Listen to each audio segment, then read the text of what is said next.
Saudando novamente todos e todas, meu nome é Luiz Carlos dos Santos Gonçalves e estamos estudando aqui os chamados mandados de criminalização. E vou começar esse bloco trazendo uma definição. Vejam só.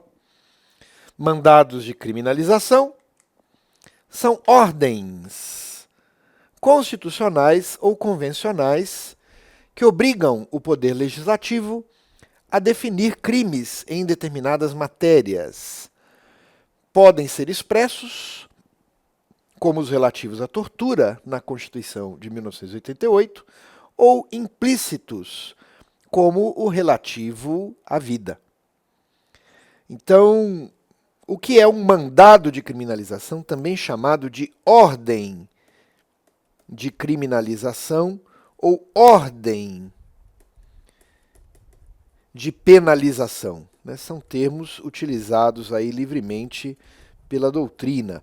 Ordem de criminalização, mandados de criminalização, ordem de penalização, obrigações constitucionais de criminalizar. Todos esses termos são assemelhados, têm a mesma significação. Algo que eu percebi já na época em que fazia esse estudo é que essas ordens comumente vinham em tratados internacionais.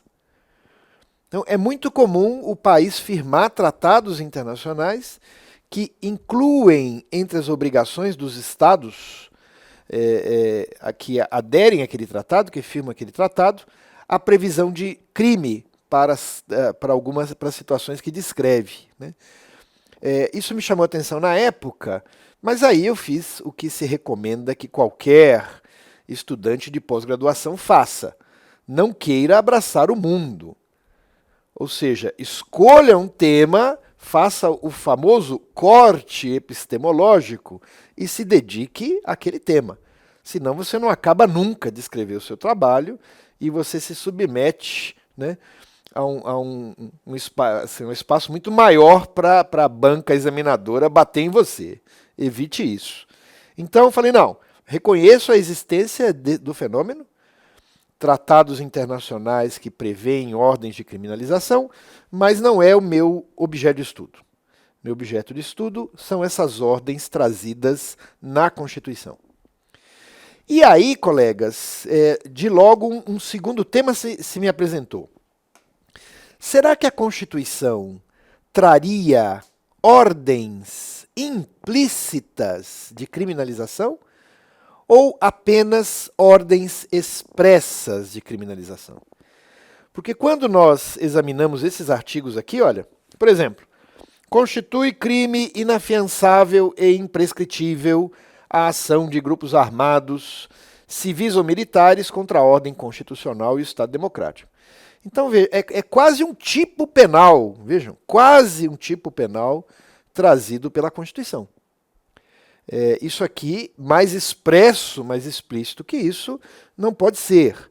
Mas a dúvida é se a Constituição também traria ordens implícitas de criminalização.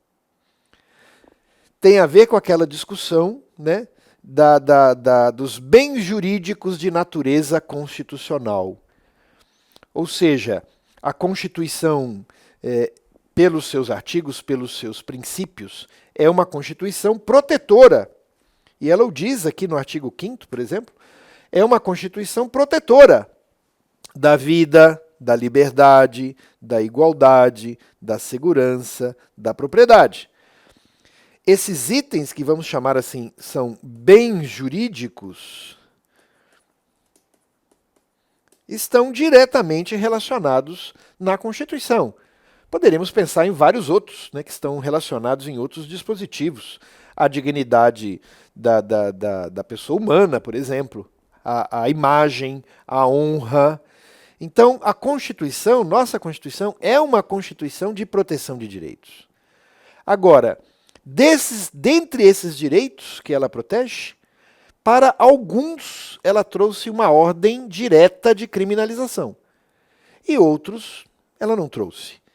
Então, também naquele momento, eu me apercebi do fenômeno dos comandos implícitos de criminalização. É evidente, a meu ver, é evidente a necessidade de proteger criminalmente o direito à vida. Se resolverem revogar o artigo 121 do Código Penal sem nada colocar em troca, eu vou dizer que essa é uma revogação inconstitucional, porque a Constituição protege o direito à vida. Mas ela protege sem ter visto a necessidade de indicar que, naquele caso, haveria necessidade de criminalização. Ou seja, trata-se de uma indicação implícita na Constituição. Daí se reconhecer a existência dessas duas modalidades do fenômeno que estamos estudando. As ordens de criminalização podem ser expressas e elas podem ser implícitas, como a relativa à vida, à propriedade, à igualdade, à honra e assim por diante. Então, o fato da Constituição ter expresso a ordem em algumas situações, ter expressado a ordem em algumas situações, não nos permite concluir que, para os demais casos, eu não poderia usar o direito penal. Essa conclusão seria realmente muito precipitada, né? Portanto, definição de mandados de criminalização. São ordens constitucionais ou convencionais que obrigam o Poder Legislativo a definir crimes em determinados assuntos. Podem ser expressos, como os relativos à tortura, ou implícitos. O nosso foco de estudo são os mandados expressos de criminalização, né? Justamente esse foi o trabalho que me trouxe até aqui, como disse a vocês, né? Vejam só, eu sou autor desse livro, Os Mandados Expressos de Criminalização e a Proteção de Direitos Fundamentais na Constituição de 1988. O título é tão extenso que aparentemente não há nem necessidade de ler o seu conteúdo, né? Mas foi o que eu fiz à época, Mandados Expressos de Criminalização. Bom, esse debate, ainda naquele primeiro momento, né, naquele momento de estranhamento em relação a esses comandos constitucionais, ele recuperou um pouco da história da convocação, né, do Congresso Nacional Constituinte em 1986 e de como foi possível chegar a esse texto. Essa é uma história interessante. A Constituição Brasileira de 1988 foi feita por quem tinha combatido o regime militar até então e por quem era prócer do regime militar até pouco tempo antes. Ela é uma espécie de constituição de compromisso, né? Forças políticas, né, as que apoiavam o regime militar e as que combatiam o regime militar, por uma série de razões, estavam ali reunidas num congresso nacional com poderes constituintes para fazer a Constituição. É claro que houve um grande entrechoque entre essas forças. É em razão desse entrechoque que muitas e muitas previsões constitucionais são de eficácia limitada. São normas de eficácia limitada, porque eles não conseguiam chegar a um consenso sobre o teor exato de determinado comando, e aí traziam aquilo numa norma muito genérica, dizendo que a lei regularia esse tema, a lei preverá, a lei disporá, a lei vai tratar de tal ou qual assunto, resultando numa norma constitucional de eficácia limitada, muitas e muitas e muitas, né? Até prevendo que o legislador poderia se demorar muito na edição das leis regulamentadoras, como é próprio de uma norma constitucional de eficácia limitada, a Constituição trouxe duas previsões, né, dois mecanismos para tentar obrigar o legislador a legislar: o mandado de injunção e a ação direta de inconstitucionalidade por omissão. Então, uma técnica utilizada pelos constituintes para fechar o texto foi essa: fazer previsões bastante genéricas e remeter a briga para o momento da legislação. Uma outra técnica muito curiosa que a Constituição utilizou foi a técnica da justaposição. Então, setores com pensamento político e econômico diversos, né, eles quase que brigavam pela previsão, pela definição de certos temas. Então, um colocava um inciso, o outro vinha e colocava um inciso logo depois, em artigos que às vezes até parecem conflitantes. Então, é garantido o direito de propriedade, mas a propriedade atenderá à sua função social. Né? Haverá desapropriação para fins de reforma agrária, mas a propriedade produtiva não será desapropriada. Ou seja, é proibida a censura, mas a lei preverá mecanismos para que as famílias se defendam de programas que sejam ofensivos. Então, uma segunda técnica utilizada pela Constituição foi essa, né, de colocar disposições, né, acumular as disposições e remeter o problema aos futuros intérpretes. Houve também uma terceira técnica utilizada pela Constituição para conseguir fechar o texto, que foi uma certa divisão de trabalho. Então se deixou, por exemplo, aos setores mais liberais as previsões sobre ordem econômica. E se deixou aos setores mais progressistas, vamos chamar assim, né, mais à esquerda, a previsão dos direitos e garantias fundamentais. Só que na hora de fechar o trabalho, né, claro, aí houve aquela mistura de grupos e interesses. Então, o pessoal tido como de esquerda veio para a ordem econômica e acrescentou lá um monte de coisas. E o pessoal tido como de direita veio para os direitos e garantias individuais e acrescentou um monte de coisas. Então, essa aparente ruptura que houve no artigo 5º não aconteceu só no artigo 5º, ela aconteceu ao longo da Constituição. Então, aparentemente comandos de um perfil ideológico sendo sucedidos por outros do perfil diverso. Né? Isso aconteceu nos direitos e garantias fundamentais, aconteceu na ordem social, aconteceu na ordem econômica, aconteceu em toda parte. Portanto, também por essa razão, eu não posso isolar esses dispositivos que estamos estudando e dizer, eles não combinam com os antecedentes e, portanto, eles seriam inconstitucionais. Não se pode interpretar uma Constituição aos pedaços. Não se pode interpretar a Constituição por meio de tiras. Né? Eu destaco um artigo como se não houvesse o resto e o interpreto da maneira que eu preferir, e aí aponto a contradição com o resto. Isso não tem cidadania na hermenêutica constitucional, na interpretação constitucional. Ao contrário, a gente precisa sempre ter a visão de conjunto, a famosa interpretação sistemática.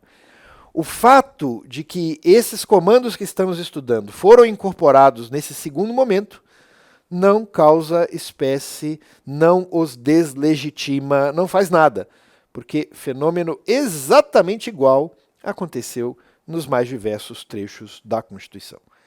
Então, podemos dizer, fato histórico, né, que, vamos chamar assim, né, usando uma nomenclatura atual, vamos dizer, olha, o pessoal da bancada da bala foi lá e colocou. Mas em termos isso não significa absolutamente nada, né? Porque é o texto do conjunto da Constituição que nos foi dado, que redemocratizou o país e que deve ser interpretado sistematicamente. Muito bem. Com tudo isso, e já tendo uma definição do que são essas ordens de criminalização, a gente pode prosseguir refletindo sobre o alcance e os desdobramentos desses comandos, né? Aqui um trecho muito importante. Olha só. Esses mandados de criminalização, essas ordens de criminalização, nascem da desconfiança em relação ao futuro legislador ordinário. Colegas, olha só, nós não estamos mais em 1986. Passou um tempinho, né? Desde 1986 até agora. Mas aí eu perguntaria para vocês o seguinte: qual é o grau de confiança que vocês têm no poder legislativo? Qual é a expectativa de vocês no sentido de que o legislativo fará aquelas leis tidas como essenciais para boa convivência social? Claro, alguns de nós terão uma expectativa um pouco mais favorável, eu mesmo sou um otimista incorrigível. Muitos terão uma expectativa mediana, mas se a gente confiar nas pesquisas que circulam aí na mídia, o grau de confiança do brasileiro no parlamento é baixo, é muito baixo. Era baixo em 1986 também. Aliás, era baixo entre os próprios parlamentares que estavam ali fazendo a Constituição. Por que que eles viram a necessidade de estabelecer essas ordens em alguns assuntos? Porque foram assuntos nos quais eles mostraram essa desconfiança em relação à atividade futura do legislador.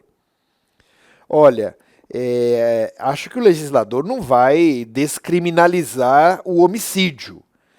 Acho que o legislador não vai descriminalizar o roubo ou o estupro.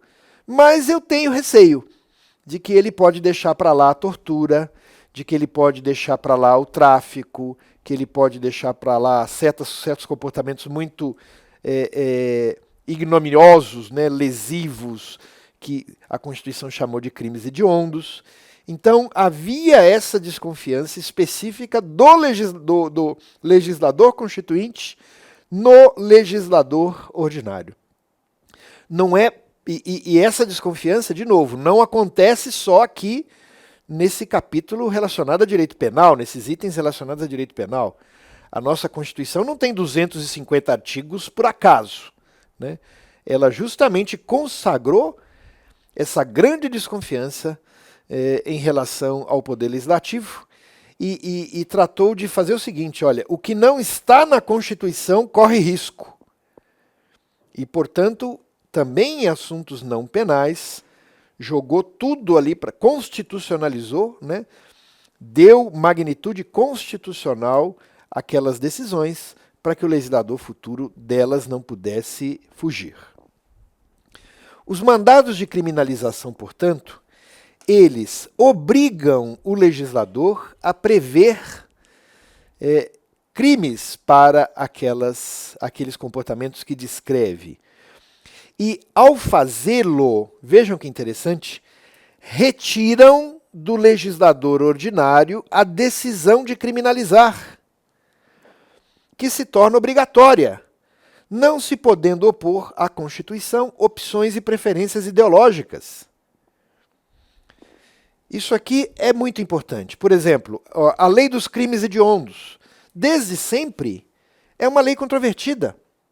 Boa parte do pensamento penalístico brasileiro torce o nariz para a existência da lei dos crimes hediondos. Posso revogar a lei dos crimes hediondos? Não, eu não posso. Por quê? Porque essa lei tem fundamento constitucional. Olha aqui o artigo 5º, inciso 48. A lei considerará crimes inafiançáveis e insuscetíveis de graça ou anistia, a prática da tortura, o tráfico ilícito de entorpecentes, o terrorismo e os definidos como crimes hediondos. Portanto, o mandado de criminalização obriga que cada um desses itens seja objeto de tutela penal e, ao mesmo tempo, proíbe a descriminalização desses itens. O legislador não tem autonomia para descriminalizar o tráfico ilícito de entorpecentes. Vejam, por exemplo, ou o terrorismo. Puxa vida, professor, mas hoje em dia todo mundo fala em descriminalização de certas drogas leves, é uma experiência que países europeus adotaram, aparentemente bem-sucedida. E o senhor está dizendo que o tráfico não pode ser descriminalizado? O tráfico não pode ser descriminalizado. A lei pode incluir ou excluir alguns comportamentos, algumas drogas do item da proibição.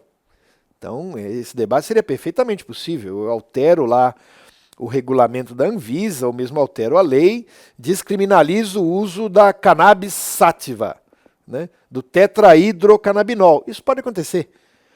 Mas a extensão dessa descriminalização jamais poderá ser total. Todo e qualquer tipo de droga, todo e qualquer tipo de venda, de comércio de drogas, porque a Constituição trouxe um mandado de criminalização em relação a isso. Da mesma maneira, o legislador era obrigado a definir o crime de terrorismo e demorou a fazer isso. Ele era obrigado a definir o crime de tortura e demorou a fazer isso. Mas o ponto que eu quero destacar para vocês nessa altura aqui da nossa reflexão é que o mandado de criminalização retira do legislador essas opções de política criminal. Então, quando eu tenho uma ordem constitucional, eu não posso invocar a minha visão de mundo, a minha preferência ideológica, aquilo que eu gostaria que fosse, para justificar o descumprimento constitucional. Vejam, portanto, que o reconhecimento desses mandados de criminalização impacta até mesmo na relação entre os poderes. Impacta no espaço dado ao poder legislativo. Se eu faço um reconhecimento desses mandados expressos com muita largueza, eu vou reduzir as opções de política criminal do legislador. Porém, se eu não reconheço a existência desse fenômeno constitucional, eu dou ao legislador uma liberdade que ele não tem, que é a liberdade de descumprir a Constituição. Então, o critério que eu adotei, né, e vamos tratar disso justamente aqui no próximo bloco, é um critério estreito de reconhecimento desses mandados de criminalização. Ou seja, a Constituição precisa dizê-lo com bastante clareza, e é o que nós falaremos daqui a pouco.